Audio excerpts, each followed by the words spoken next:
Alright, fam, we're going to be sitting up here talking about these archetypes. So come on down and let's get it on. Let's get it on. Let's get it on. Alright? So, see you at the show.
Man, where the timer at?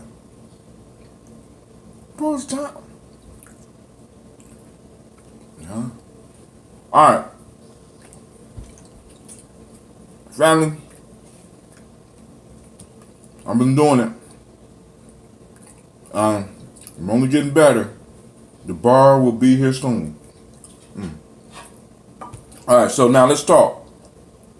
Let's hit up these archetypes, right? But once again, I'm pulling out my man, Joseph Campbell. I'm sorry.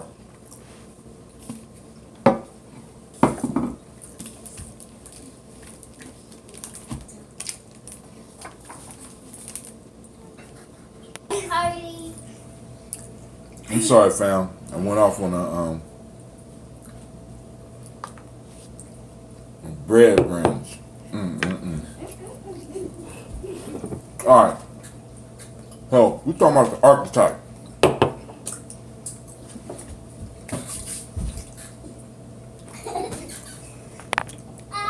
Family, I have to apologize.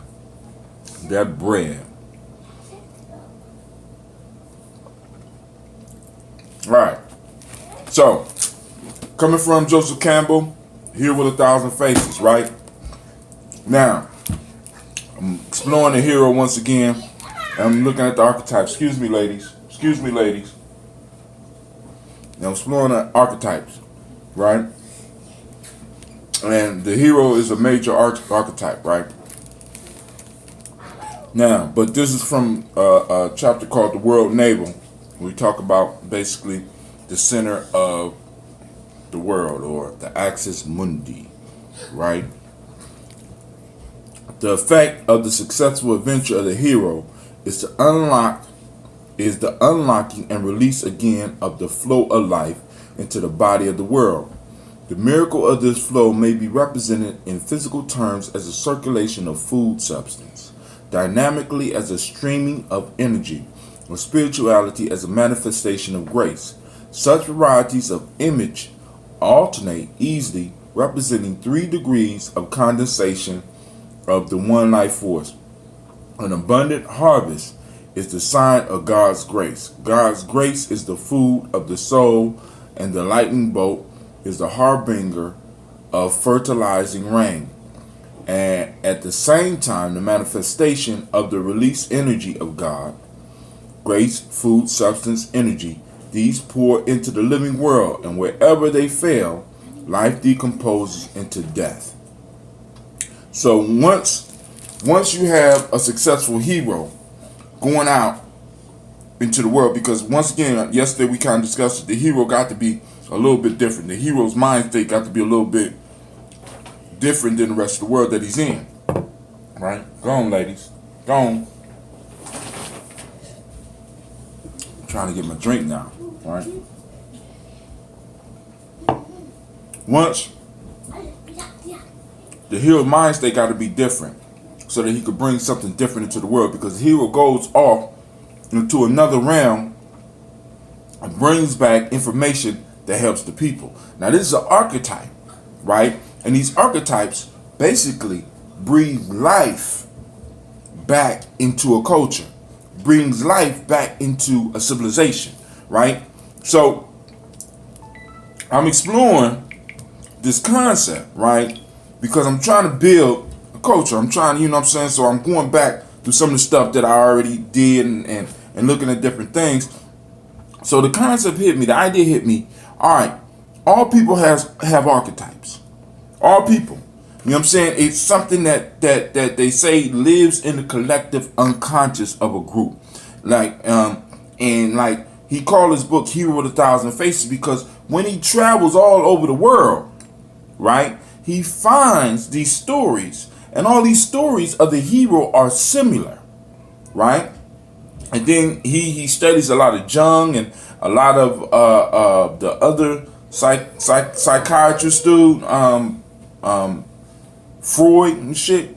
And he looking at the stuff that they discussed as well. And he pulled all this information together and he formed a book called The Hero with 1,000 Faces. So it's basically the same hero archetype expressing itself in different cultural frameworks, right?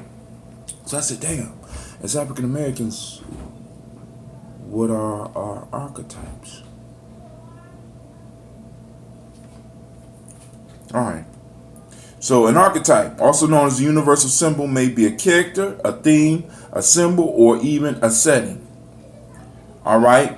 Carl Jung says Swiss psychologists argue that the root of an archetype is the collective unconscious of mankind. The phrase collective unconscious refers to experiences shared by a race or culture. This includes love, religion, death, birth, life, struggle, survival. These experiences exist in the subconscious of every individual and are recreated in literary works or in other forms of art or even in dreams, right? We go through these adventures in our dreams, like, you know what I'm saying? We go through these, these adventures rise up in us, right? And we have these archetypes to pull back on. But now what happens when a people's unconscious has been hijacked, has been hacked, right?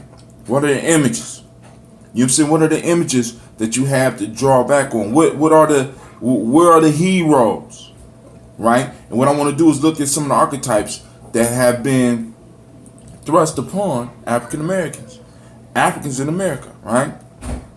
So now this gets into, because I don't know if y'all remember, we talked about the mimetic process, the mimetic virus. This gets into the mimetic virus, right? Because as a people, the way we learn and the way we grow is we imitate, right? So now, what are we imitating as African Americans here, right? Stereotypes. A widely held but fixed, oversimplified image of an idea, a particular type of person or thing. The stereotypes of a woman as a career or whatever. Idealized notions for slave owners justify the system of enslavement, right? So there was certain stereotypes that was forced on us that we even began to adapt. And these stereotypes grew into archetypes for us. Excuse me, ladies. Quiet, please. All right, certain stereotypes that historically have been with us. Sambo. Y'all familiar with that one? Passive, happy, enjoy slavery. Saw himself as a child. Slave master, docile projection of the ideal slave. This ideal was popular in antebellum South, right? Coon, harmless, happy-go-lucky, hater, hates work, not a slave. Zip coon, not a slave, well-dressed dandy, uncivilized barbaric, used sophisticated words incorrectly. The brute, After slavery ended during Reconstruction, the vision of the black male changed. He is now a brute, violent, sexualized black male, no self-control. These are images that were forced upon us through media, right? Because right now we're living in a time where archetypes can be forced, right? Because we got the printed word. We got education systems where you have to go and you have to deal with the printed word. We have mediums such as TV and stuff that can be, things could be streamed, radio shows where shit can be streamed at the people, right? And this becomes part of the collective unconscious, right? So the brute, for the woman, mammy, compliant, part of the family, motherly but not sexually typical, a large-bodied woman, sapphire, physically embodiment of maleness in black woman, dominant, the black male, and sexless. Jezebel, hypersexual black woman, the seductress, has power only in sex. She can't be raped.